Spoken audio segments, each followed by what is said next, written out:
Alright, so what we're observing here is the washing of the chicken parts, cutting off the fingernails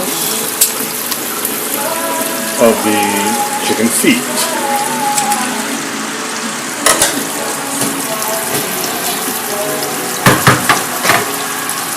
And we have chicken feet and other chicken parts like backs, necks, and things of that nature. All of the parts are going to be placed in this pot. And as you can see in the pot there is some red onion and some white onion, which gives it a bit of a sweetness, but not too much. Right, and that's what I had in my drawer. Like, so I normally wouldn't put red onions in, but I had one. So we just had some extra red onion, and we included it. So as you can see also, the onions are just chopped into little quarters. You don't have to spend time mincing and slicing or anything of that matter. You just chop, chop, chop, throw it right in. And the chicken feet, the backs and the necks that I showed before are just going to go straight in. But the chicken feet, you do want to cut off the nails because, well, I don't really know exactly. I think maybe because of the dirt and the stuff that might be in them or around them. So you just get rid of it. No need for them. And you just told me that, toss them right in. It seems gross to put them in. Alright, so as you can see, this process is somewhat boring. We'll be back in a moment.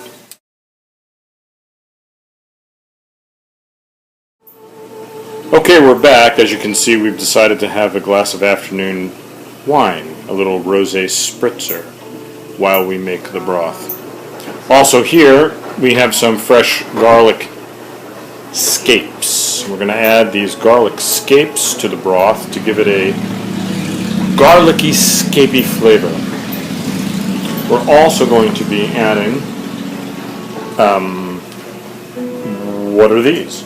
This is baby bok choy because it's in my fridge and I will have no use. I got it at the CSA and I really can't think of what I'm going to use it for. So rather than have it go bad, I'm going to throw it in the stock. Excellent. Why not? It's already been washed.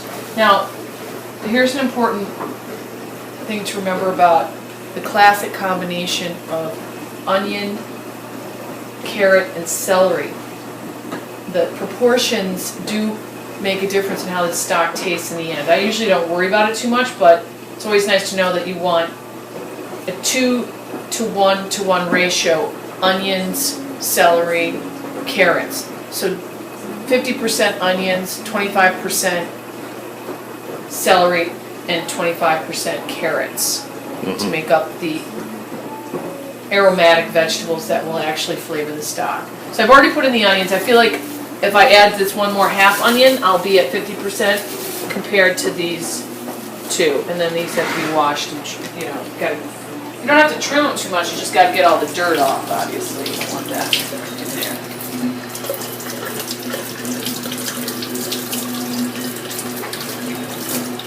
there. And we'll be back with more stock making footage.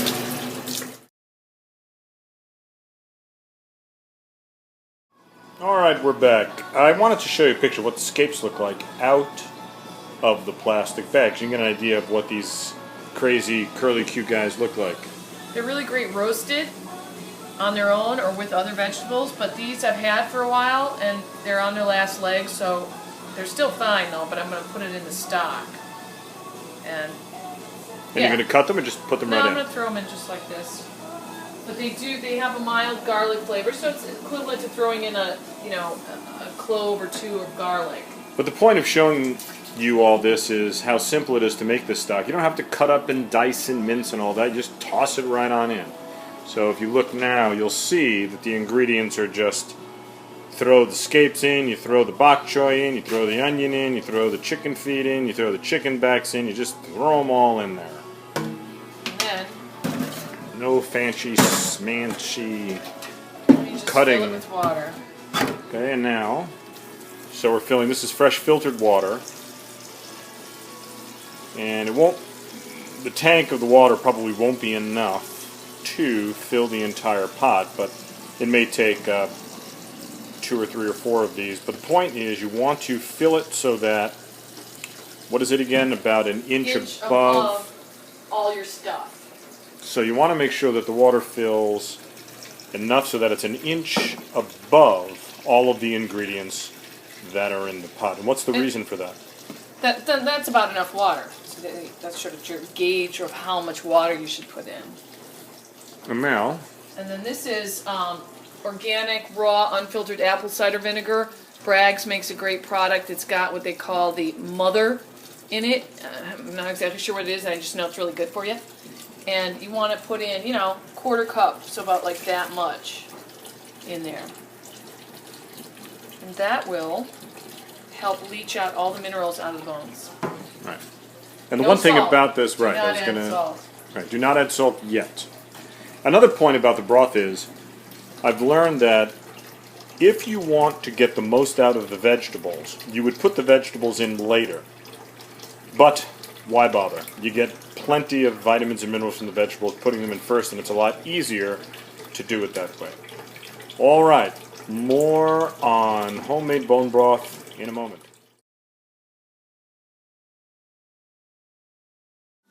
All right, we're back, and now, as you can see, we have the water filled. Although it doesn't look like the water is an inch above everything, what you're looking at here is pretty much the way it should look. And it's some of the items float, so that's So why. right, so the floating items don't it's count. It's full enough. But it's over the definitely- meats, the chicken parts. So Right. anyhow, so there you have it. And now you want to boil it. Bring it So to a you- boil. So you high heat- heat, bring it to a boil. And that may take 20, 30, 40 minutes, whatever it No, takes. it takes about 10 in any good stove to get it to a boil. And as soon as it gets to a boil, there'll be some scum at the top that you can either spoon off or not. I like to spoon it off. But if you don't have time, don't worry about it. And then turn it to a simmer, cover it, and let it simmer at the lowest possible bubble that you can achieve on your stove. The problem with our electric stove is that the lowest is still too high. Right. And So there's we nothing have you to can do take about it off the, well, you have to keep it off the big burner if you have an electric stove. Oh, that's And you right. can't do it, you take it off the big burner and you keep it on the little burner on low rather than the big burner on low if you have an electric stove that is harder to control than a gas stove. We learned that the hard way one time when we had all this beautiful liquid and woke up in the morning and there was like 3 inches of liquid left. It was still good though. Super concentrated. All right, so the top is going to go on, I believe soon. Is that right? After it boils, so Oh, you don't. Catch Oh, you up don't with put that. the top on. until Won't it boil after- faster? It's, I don't know, that's just traditional. You bring it to a boil, then you put the top on. Oh, I'm okay. not sure why, that's just the way it's done. Well, all right then. So there you have it, and away we go.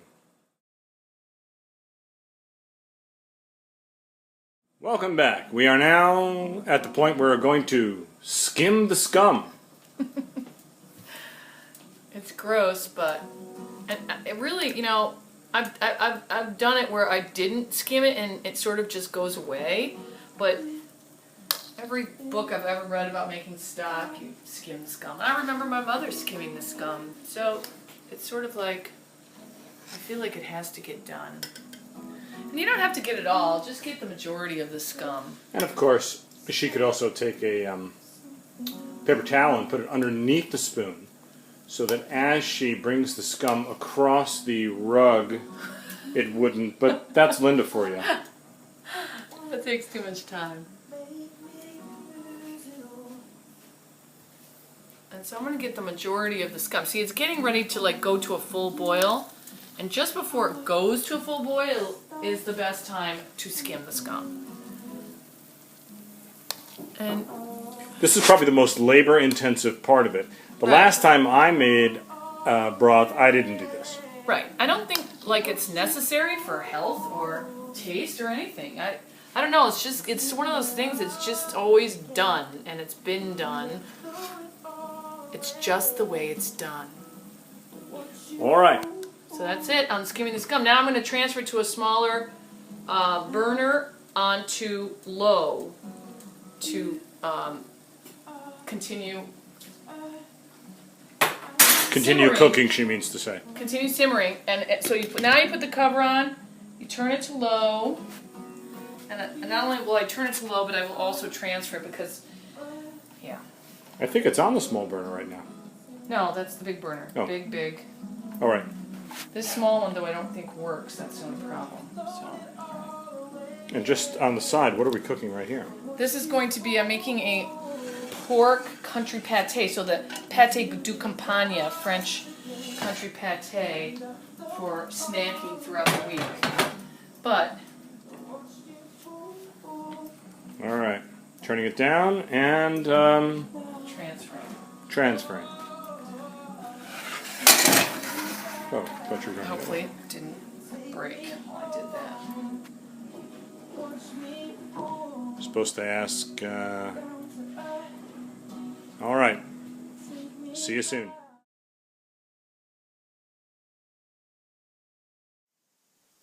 All right. So back to the broth.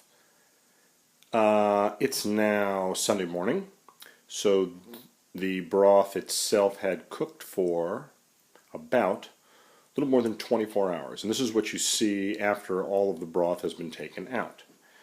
Everything you see in here is no good anymore. All the vitamins and minerals have been leached out, and the broth itself was strained and poured into a large bowl like this. Took all of 10 seconds to do. And then we place this bowl, you see the size of it here, so you get a lot of stock. That'll last about, if you drink a mug of it every morning, at least a month or longer. And we place it in the refrigerator. The fat that's on the top can be skimmed off, or you can eat it. It's all chicken broth, so there are people who say that because chicken fat is not the best fat, that you don't want to have too much chicken fat. I don't know if that's really true or not. You're only having a mug of it a day, so I really don't think it's a problem. And what you do is you take the broth that's in this bowl, and then you transfer it over to jars like this. We have a whole bag of them, and we'll put them in the freezer, but be careful when you fill them not to fill them to the top, because when it freezes, the liquid needs a place to expand to. And if you fill it too much, I'd say leave it about an inch or so from the top, you'll find exploding broth bottles in your freezer. And there's my mug for this morning that I'm about to heat up. Put a little pinch of salt, and voila! Delicious homemade